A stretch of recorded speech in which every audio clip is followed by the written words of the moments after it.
Hello. So after my last negative reviews, I told you I was going to do a bit of a my favourite book video. As you can see, I'm in a different place because all my read books are up here, whereas downstairs I've got all my unread books. That's right, all the books you see on the bookshelf behind me in my other videos are unread. Yeah. So, I haven't got all my favourite books here because I don't strictly know where all of them are. I think I've put some in the attic because I just had too many. But these are sort of the ones I've got out anyway. I was surprised actually by how small this selection is, but I was thinking absolute favourite must-read books. You know, I wasn't thinking books I thought were alright or blah blah. These are my books that I just loved, that I literally couldn't put down, couldn't wait to get home to read, etc, etc. So I'm going to start the selection with, you're going to see how odd my reading taste is with this one as well, because it's strange. It's all over the place, to be honest. There's nothing that connects these books, really. Not at all. But there we go. You know, I like to be eclectic, you know. Have a bit of everything in there. Why not? So the first one is Rachel's Holiday by Marion Keyes. Now, please don't judge my reading by this, because this is not the typical kind of book that I would read. I mean, I don't have anything against chick lit. It's good occasionally, especially in the summer. Just an easy read. But, yeah, for this one to get in my top books of all time, it's a pretty epic feat, to be honest. And this is a bit of a random one, because I was just thinking about what I could put in this video. And I was trying to think of books that I really would like to recommend to you guys. And this one kind of just popped up, really, and I haven't thought about it for a while. Ignore the horrific copy that I've got. It was a charity shop book. So, Marion Keyes is a chick lit writer. Now, I've read a few of her other books, and I have to say, they're alright. There was one I read, but I can't remember what it was. Yeah. There was another one I read that was alright, but most of her books, from what I can tell, I mean, I bought a few after reading this, because I just loved this, they all seem to follow the same storyline. It's basically a woman who lived in New York, lived the high life, then had a fall from grace, as it were, and went to, I think is it Glasgow or Dublin? No, Dublin. Went to Dublin, because that's where she's from. And, you know, seems to go through all her books in slightly varying ways. But this one is a chick lit with a difference, because this is about Rachel, and Rachel is a drug addict. It sounds odd, I know, but who ever thought of having a chick lit book with a drug addict as the main character? I mean, it's amazing. It's genius. It's just amazing. It's really good. It's really easy read. It's funny.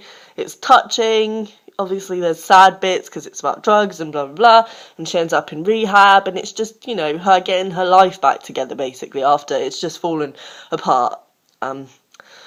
It's really good. And I have to say, the observations in here about addicts and their behaviour, they're funny, but they're really hard-hitting as well. Like, they're so true, I think. But it's a definite must-read. I loved it. It was my favourite read of the year I read it a few years ago. So, give it a go. I mean, if you're after something light, especially if you're going on holiday or something like that, it's worth a go. And it's, as I say, got a good message behind it, which I think is why it's made its way into my top books, being a chick lit. So well done, Marion Keyes. That is my favourite one of yours. As I say, I wouldn't necessarily recommend any others of her. I've only read 2 others, but all the ones I've got sound pretty identical, to be honest.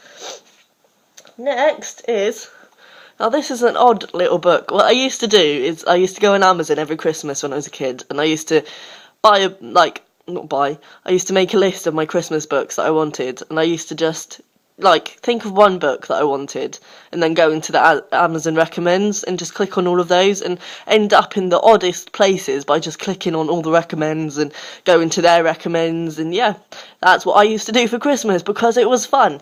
And I found this book. Don't know if you can see the title there. Sorry about the lighting. Again, I'm doing this at night time. I shouldn't do that because my phone doesn't seem to record very well at night time. There we go. Yes. It is When I Was 5 I Killed Myself by Howard Buten, and This is a translation. I think it's in German originally. The blurb is in German, anyway. And it's the smallest little, I mean, compare it to Rachel's Holiday. Look, it's a tiny little book and it's quite thin. But it's amazing. I loved it. This is, yeah, I just adored it. It enriched my life somehow, which is really odd because when I'm going to tell you what's about, it's not going to cover the scope of this book at all. And I'm also going to read you a little bit because I think that'd help sell this one. I've never heard of anyone else that's read this book, ever. I've never heard anyone else reference it. It was pretty hard to get, actually, to be honest, because it's such a small known book, but it's amazing. Correct me if I'm wrong. I mean, you all might be like, it's a huge book, what are you talking about? But I personally have never heard anyone else know about it, say about it, read about it, It's basically about a 5-year-old. I read this a long, long time ago, so bear with me. And as I say, the back's in German, so... But I am going to reread this actually soon, and I'll give you a bit more of a detailed description of it. But from what I can remember, it's about a 5-year-old boy who loses his virginity with a girl, and he ends up in a mental institute or a child's institute because of it, instead of going to prison, because it's basically claimed that he raped her because she was also 5. And it's about him and the way his mind works, and it is mainly about the way his mind works, to be honest. That is a side frame, I would say, to the story, the whole sex thing. The main thing is about him and about what makes him tick and his experience in his head in this institute. And yeah, I'm not great at describing this because it can't really be described, words can't even say. So I'll read you a little bit. This is like the end of the first chapter, and I think this is what, as soon as I read this, I was like, oh, I'm gonna love this book. Then my dad came in and took my pillow away and put his hand on me and said my name.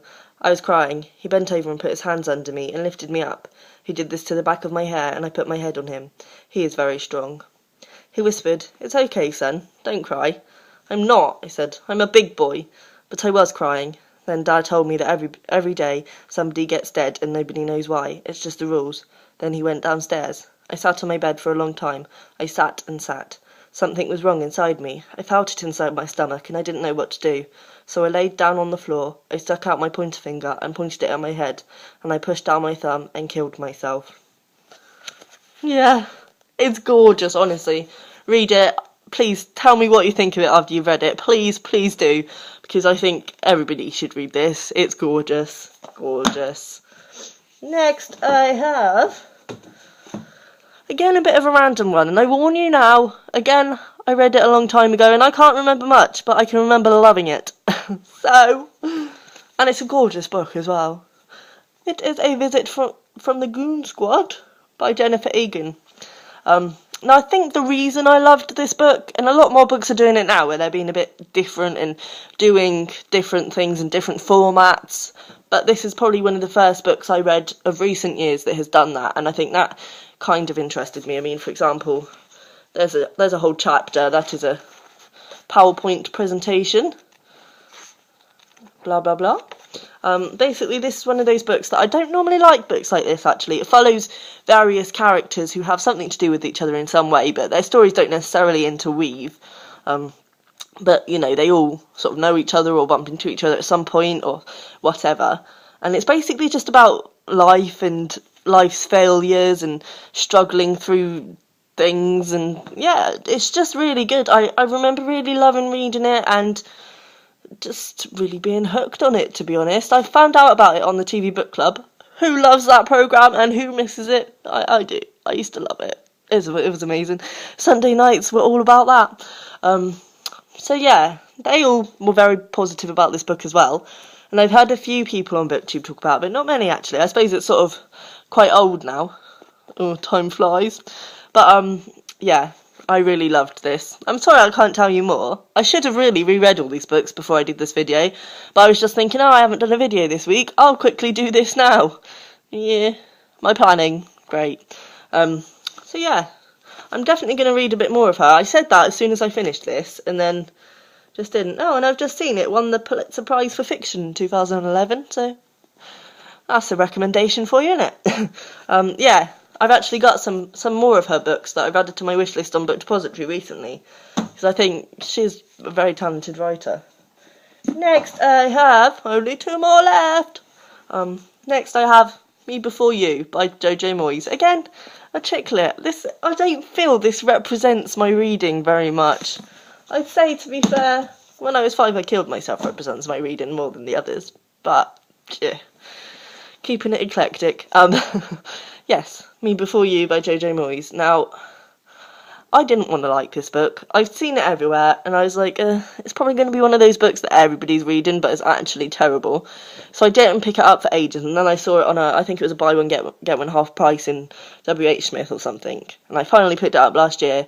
And I have to say, it took my blimmin' breath away. It's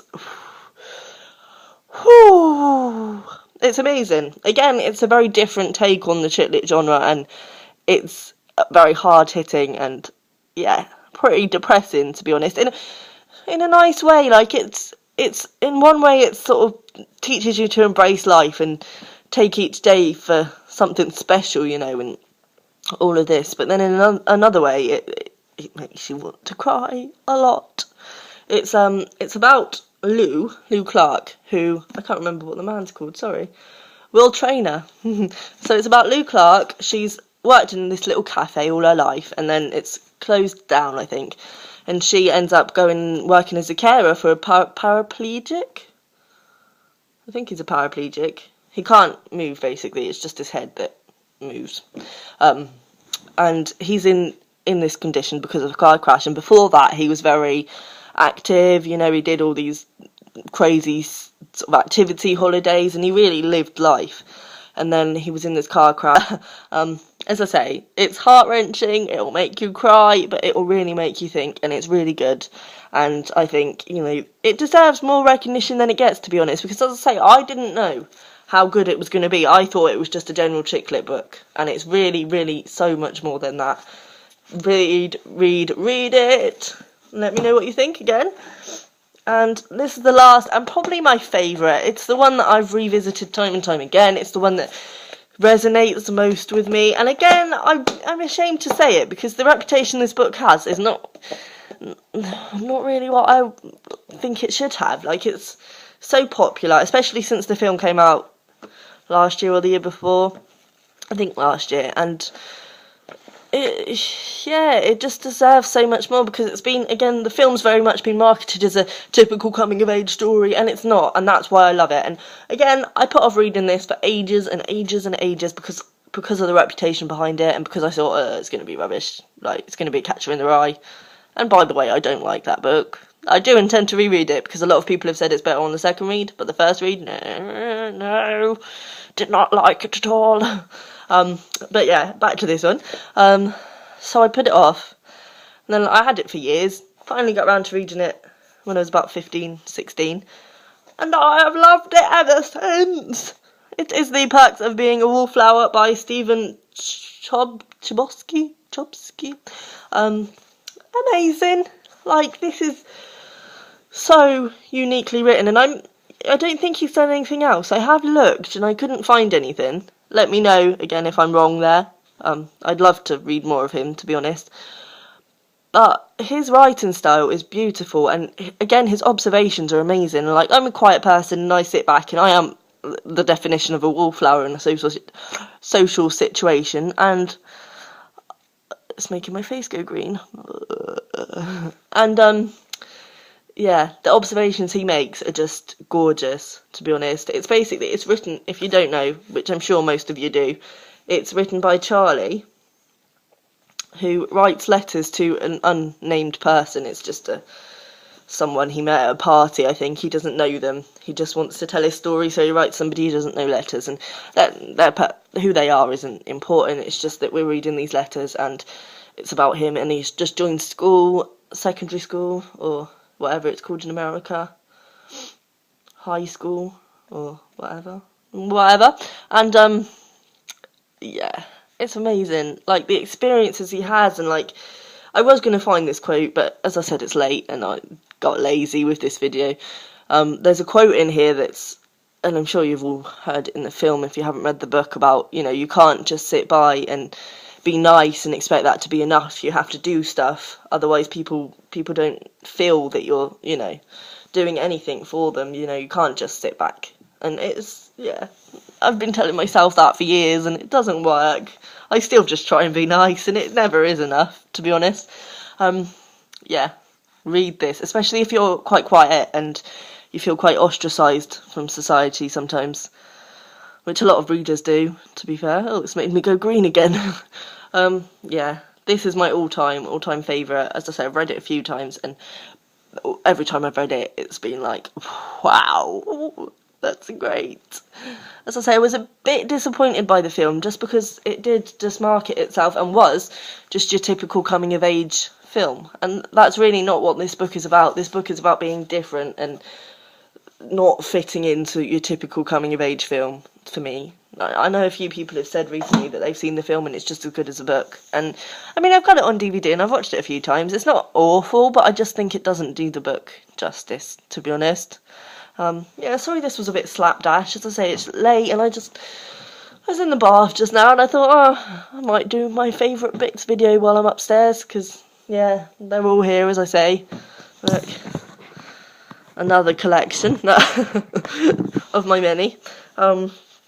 So yeah, hope you enjoyed that. Again, as I said, please let me know about if you've read any of these books, especially When I Was 5 I Killed Myself, because I would love to sort of speak with someone else who's read that book.